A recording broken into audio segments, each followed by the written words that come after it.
And we just hit record. So, welcome back. And we are figuring out, talking through what is our topic today because that's how much ahead of the game we are. You threw a couple of things out there. Let's see, habits, good and bad, share some of our dev journey habits, cutting the clutter. Sorry, I'm moving stuff around on my screens here. When to walk away and take a break. Ooh, those are all sort of good. Actually, it's funny. Clutter is something in my life I'm going through right now because I've got like son and daughter are moving out in like the next few weeks, and so they're trying to figure out what they're taking with them and what they're staying leaving here. We're doing the same to try to like just simplify some crap and just get things organized again. So that's a pretty good one. But I sort of like the just from a general discussion point of view, I think habits, good and bad, would be a good little like almost like a round table-y kind of thing. As we'll just sort of like come up with a couple of good habits, talk through them, and sort of bounce that back and forth. So I was like, hey, I can throw one, you can throw one, we can go back and forth. So Yeah, we'll I start. thought that was a good one because I know we've talked about habits a little bit. We've talked like best practices kind of things, and I thought this would be just kind of a good one where we're at within this series to kind of throw that one out. Sounds good. So that means that's what we'll do. Once I get everything situated a little bit here. And hello and welcome back. We are continuing our season. We're talking about the developer journey this time around. We are Developreneur. We are focused on building better developers.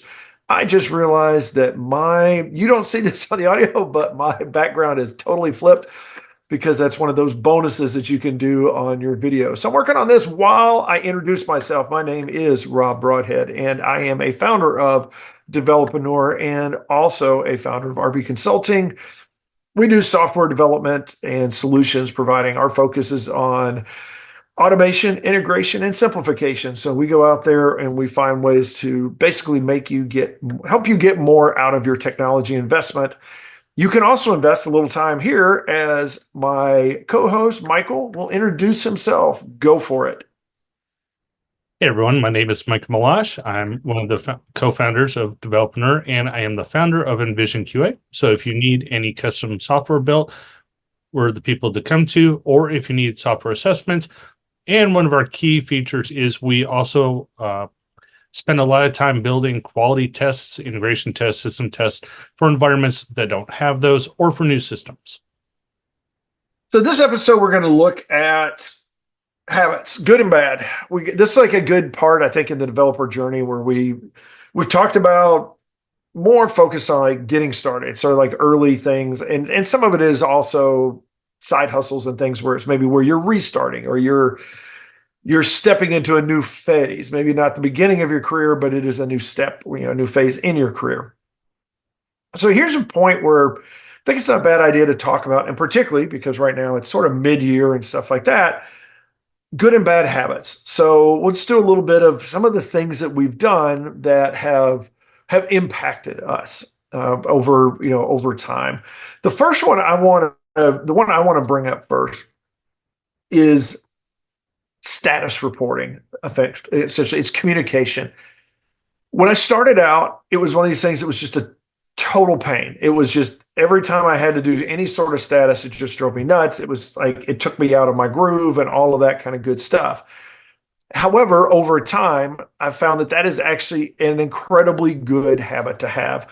If you look at the agile approach and you look at daily stand-ups, even though stand-up isn't really a status report, just the practice of on a daily basis, at least, actually, definitely, although I know we may do weekly status, but on a daily basis, spend a little time looking at what did you do yesterday?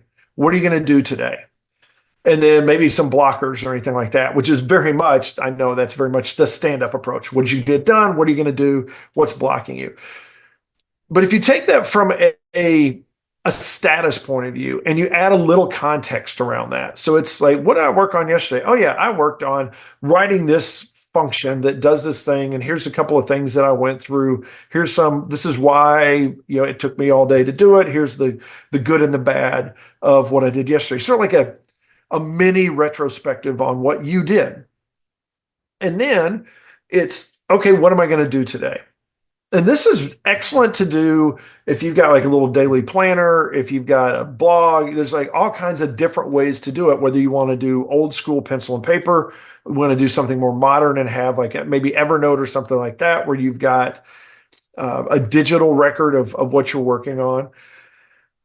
I find it's very useful, not only at the end of the week or the end of the month to go back and look at what did I get done, or if you're one of these people that like, maybe you've been working for a while, a year or two, and now you're looking at a different job, you need to do a resume update. You may want to go back and look at what are some of the things that I've done, but a more tactical type of approach, much like the getting things done GTD approach of knowing what is on my plate.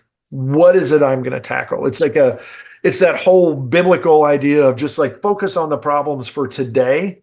That's what it is. What are my problems today? What is the problem I'm going to solve today? And it works very well. There's a lot of people reference different ways to do it. I don't remember if it's Tim Ferriss start was one of the first ones, but I think he stole it from somebody else. I don't know how far it goes back, but it's the idea of like picking, three, maybe five things you're going to get done today. And the one that you want to do the least, make that the first. And maybe that's like, I'm going to get this done before I go to lunch or something like that. Doing that process, doing that daily status kind of thing. And then particularly if you can communicate that either daily or weekly to your boss or your customers, it is amazing how much that helps keep you focused on what's in scope, what's a priority, what has changed maybe, and just generally keep yourself each day being productive as opposed to busy or spinning your wheels. There's my first one. How about you? Why don't you throw something out there? So I kind of wanted to tack onto that a little bit, and I'll kind of carry on with that. So that approach you just discussed is very useful. However, it can also be misused. So you have to kind of be a little restrictive with this process. So as you're doing it daily and as you're writing down these tasks that you're going to be working on, you want to make sure that you don't have a page long list. You don't want a list that's going to keep you working till 11 o'clock at night. You want to make sure that while you're working on the things that you need to do or the things you're working on, try to keep that list small and concise. That way you're not being busy, like Rob mentioned. You're constantly moving that needle forward. You're constantly getting that work done. On top of that, I'd like to add on to that a little bit. So one of the habits that I struggled with years ago that I found very beneficial was partially what you talked about there with the lists, like taking the stand up and doing the weekly status. I actually take it back a little bit further and do daily status or a daily checklist of things that I do. And it's actually funny. I take a sheet of paper and I fold it 5 or 6 times, basically to about the size of an index card if I don't have index cards handy. And I try to write down no more than 4 things that need to be done that day. Now, that doesn't include the meetings that you typically have to go to, but this is stuff that you actually work on, that you have control over. Try to keep that list small, concise, and then you're going to find that if you do that, as you follow your daily statuses and your weekly statuses, those should line up. If they're not lining up, then why? So now you can kind of do like Rob said, a retrospective of yourself as to, okay, why am I not getting what I say I need to get done? Be careful with this approach because a lot of people, especially in today's world of apps, will like to get things like little to-do apps or task apps. Be careful with that. You don't want to scope creep yourself by adding more additional tasks. That's why I use a sheet of paper. It's fixed. I can only write so many things on it, and it keeps me focused. So that's kind of my first habit. What do you think of that, Rob? I think that it's a nice follow-up is that it is, and that goes back to like making it bite-sized chunks. And it's, so you know what you're doing today, but it does help you keep productive. And that's thinking about agile and the sprint approach. Let's say you got a 2 or 3 week sprint. You know that there's things that you want to get done during that sprint. Maybe you haven't pulled all of them out, but you want, these items need to be worked on. And I know this is going to take a day. This is going to take 3 days, things like that. When you have that, which is sort of a bonus, is your your tasks plus an estimate of what are those tasks going to take, then that really helps you be able to assess, okay, I thought it was going to take a day. Did I get it done in a day? If I didn't, why not? If I got it done faster, then why did I? And those things there may be very valid reasons for all of them. But I think taking those into account are going to help you estimate in the future and also keep you on track, because it's very easy if you get to the end of a day and you have, whatever it is, 3, 5, even just one item. If that didn't get touched, then something went wrong. You know your day went off the rails. Now, you may know your day went off the rails anyways, but there is this, it's almost like, it's just one of these things. It's almost like a fallacy that we have, is that I know it a lot. My wife talks about it. I know other people. I think this is, everybody runs into it, where you have a day that you felt like it went totally off the rails, but you realize you were productive.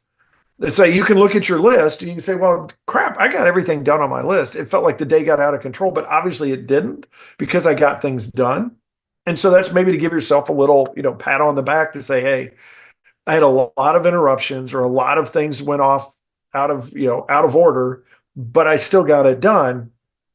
And I think that's another habit that you sort of touched on, is when you're done, is getting yourself in that, basically it's that rhythm. It's like running a marathon. If you set a pace and you just like, it's a little bit of a downhill slope. So you're just cranking and cranking and cranking. And then it's an uphill slope and you're just sort of walking and slogging your way through it. And you don't have a steady pace, then the rise and fall is going to blow you up. When you're going to get to the end, you're going to be tired. What you want to be able to do is run solidly all the way through. And this is how you're going to avoid burnout. This is how you're going to avoid just not getting enough done, is make sure that you look at your schedule. Think about what are the hours you're going to work in a day, and try to work towards that. Don't try to work towards, it was easier when you went into an office, but even if you're in a remote situation, is have office hours.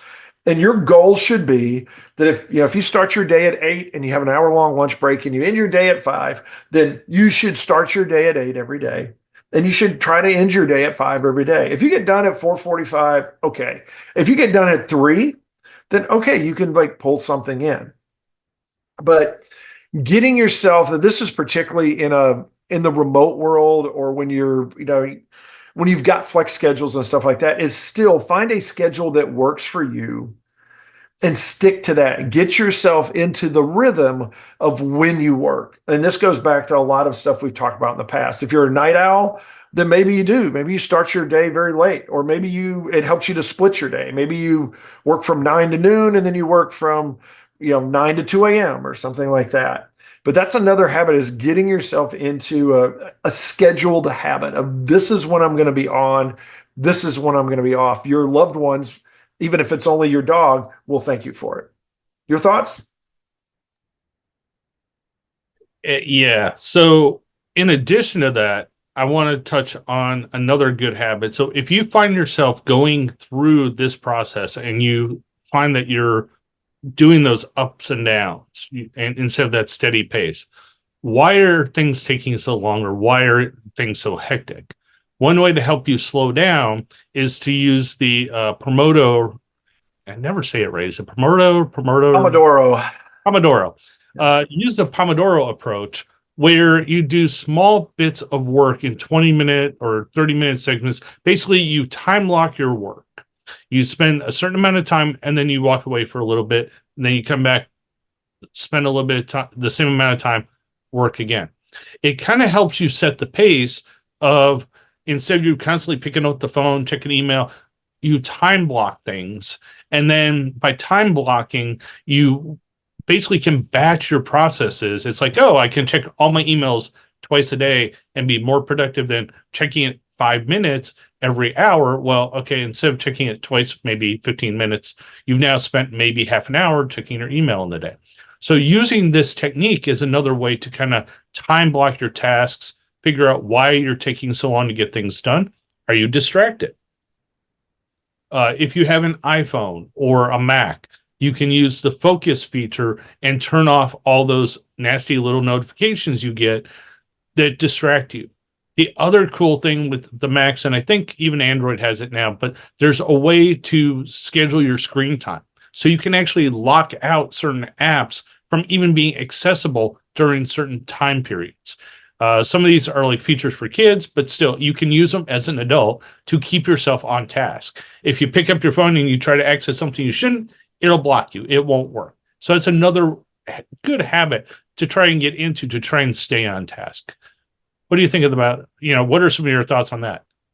No, that actually brings to mind something that I started almost from scratch when I first started out, and it was because I had somebody who's a little senior to me, and I noticed one day that I was talking to him, and he said, "You know what?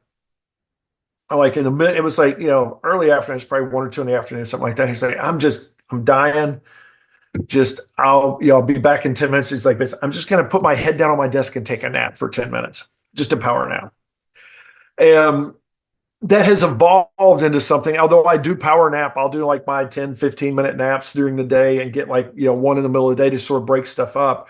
More importantly, what I found is a middle of the day, like it's normally people have this thing called lunch breaks, and they will actually go away and they'll do a lunch break, but if all you're doing is you're just like rushing to get food and then back, that may not do it. That may not get the benefit. And what I found that is much better is to take that time and do something different. Now, it may be, and it often is, a part of your lunch break. So you can go grab something to eat, but read a magazine, read a book. If you're a gamer, like play a game for a little bit. If you're as a developer, sometimes it may be fun just to take whatever your primary environment is and do something else. Do your little side hustle thing for a while, particularly if it's in a different environment. Like if you're sitting in Windows all day, but you've got a little, Linux side project that you're working on, go there. Or if you're in .NET all day, then maybe you want to do a little Java app or something like that. It depends on your makeup, your mental and physical makeup, and more your mental, I guess, makeup than anything. But do something that's a little bit of a change of pace. And it could be, and it really is wide open. And if I were you, I'd try all kinds of stuff, whether it's, like I said, it could be like reading worked really well for me. For a while, I was doing a side project, and that was like, I'd spend 30 minutes in my lunch period just writing on that. Like you may do meditation, you may do just listening to music, you may watch a little TV show or something. Depends on what you are and what your day is like, how that will help. But I found it incredibly useful to have that break and to be able to then come into your, we'll call it your second half of your day. And it can be, sometimes it's grown. So that's like, there's times when I'd go work out, go for a walk for, 30 minutes or an hour or something like that. And I'd go get cleaned up and grab some food. And yeah, I had a longer lunch break, but I'd start a little early, I'd work a little late, and I was more productive in those splits of time. And that's my rhythm. Yours might be a little different, but I think it really is. If you start thinking of a long day, 6, 7, 8, 9 hours in a day, it is just mentally taxing. And if you can break that up, a lot of times that will help out your productivity. Thoughts on that? Yeah, so the next habit kind of builds on that. So I like the idea of taking a break, kind of pivoting during the day, especially around that time of lunch. Because with this whole working from home thing that a lot of us do, or even with side hustles, we tend to skip things. We tend to skip going to the gym. We tend to skip lunch. We try to pack in as much work as we can into our day to kind of, beef up the bottom line. There's some pros and cons to that. But another good habit on top of what Rob was saying is one of the things I've kind of grown accustomed to over the years is try to learn one new thing a day. So it's either learning a new piece of code, learning a new architecture, but every single day I spend about 15 minutes to half an hour looking at what's new. Is it something new with Java? Something, what's in the latest release? Is it something with Python? A lot of the things that recently I've been looking at is how to automate my tasks. Am I doing something repetitively that I can write a little application to streamline that? Hey, I just got back 5 minutes a day. Well, at the end of the week, that's 25 minutes. So these are other little habits that you can kind of build into your daily routine. And now this could be your lunch break. Although, really, for lunch break, try to do something that does distract you from your day job. Learning something new might do that, but be careful because you don't want to be doing something too thought provoking, and then you're kind of juggling between the two, and you kind of get distracted or burned out. And it's just something to be cautious of. I think it was Tim Ferriss that said it. Don't try to read two major pieces of work at the same time because you're just going to confuse yourself, or you're going to lose track of, okay, I'm going this route. Oh, now I'm over here. I'm going this. And you then have to spend that mental capacity to get back on to where you were previously on the previous project. So try to stack your tasks in a way that keeps you mentally moving forward, not jumping around. Thoughts on that, Rob? Yeah, that makes a lot of sense. And we've talked about the cost of mentally switching gears, whether you're, and this is something particularly if you're in a situation where you're like a consultant or something, or you've got a lot of projects that you're working on at a time, it can be very taxing, mentally taxing to switch gears, switch gears, switch gears, switch gears. So wherever you can control those things, those are, the best ways to go is to try to batch that work just like you would anything else. Now we're just getting started. There's all kinds of little things that we do. So we'll batch these up and come back in another episode, probably further down the line, and talk about some of our habits again. Hopefully you can make some good habits like contacting us. Let us know what's your thoughts. In particular, send us what are some of the good or the bad habits. We didn't even touch the bad ones. What are some of them that you have experienced and that would be, particularly that have been impactful for your career and maybe even your general enjoyment of life, because sometimes those two are very well intertwined. You can shoot us an email at info@developreneur.com if you would like to send us that way. You can leave us comments out on the podcast or out on our YouTube site. You can check out school.developreneur.com if you want to learn some more habits, if you want to learn some stuff out there, if you want to spend a little time learning during your lunch break. You can also check out developreneur.com if you want to. There's all kinds of things, from very short articles to rather long things, presentations, all kinds of different forms of content that can help you out, whether you want to learn a little or a lot. Check out our YouTube channel. Actually, if you go to some of the older stuff, we've got a whole bunch of 15 minutes a day kinds of series where we just go in, spend 10, 15 minutes and work our way up to, mastering Python or working with the database or, mastering SQL, things like that. These are all great resources. Love for you to use them and for you to give us feedback. And also leave us we've got a contact us form out on the site. We've got Twitter/X. We've got Facebook. You name it, we're out there. If we're not, name it and we will get out there. That's how we are, because we want to go out there and just try out all of those tools and platforms as well. I think we've spent enough of your time today. So hopefully this worked perfect into your break during your day. And now you can go back to work, rejuvenated and ready to be super productive for the rest of your day. But however it is, go out there and have yourself a great day, a great week, and we will talk to you next time. Bonus material. So first bonus material is, so when I originally came up, my background looked fine, correct?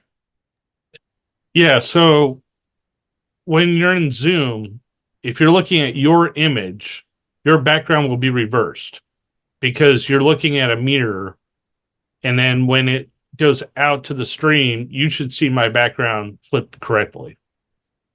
But when you look at it, if you're looking at your monitor thing, it shows it backwards? Right. It's like a mirror. Okay. So all right, good. Because I thought that was what it was showing outside. And I was like, oh, crap. Nobody's giving me that. So good.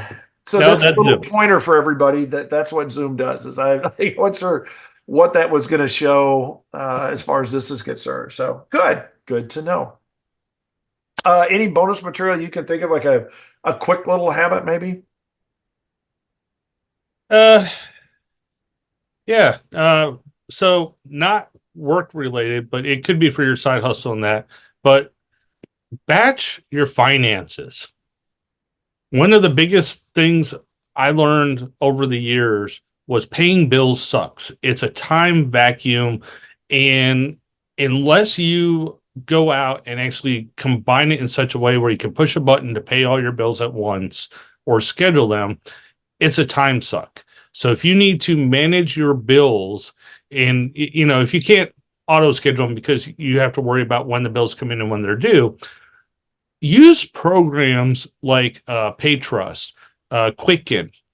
And what a lot of those will do is a lot of companies you can set up to get online notifications or e-statements. And when those come in, you can block out or basically put them into a certain folder. And then when you pull it up, there's all your bills and statements and everything. Typically, you should be able to kind of batch them to maybe the 15th of the month and the 1st of the month or the 31st, and then everything should be covered. So if you aren't doing that, I recommend doing that, because the other thing that helps you benefit is look at your savings, slowly build in 6 months worth of savings, and then if you then can start auto pay those bills, because then you have the money in the bank for 6 months. So if something happens, the bills will keep getting paid and you don't have to stress them.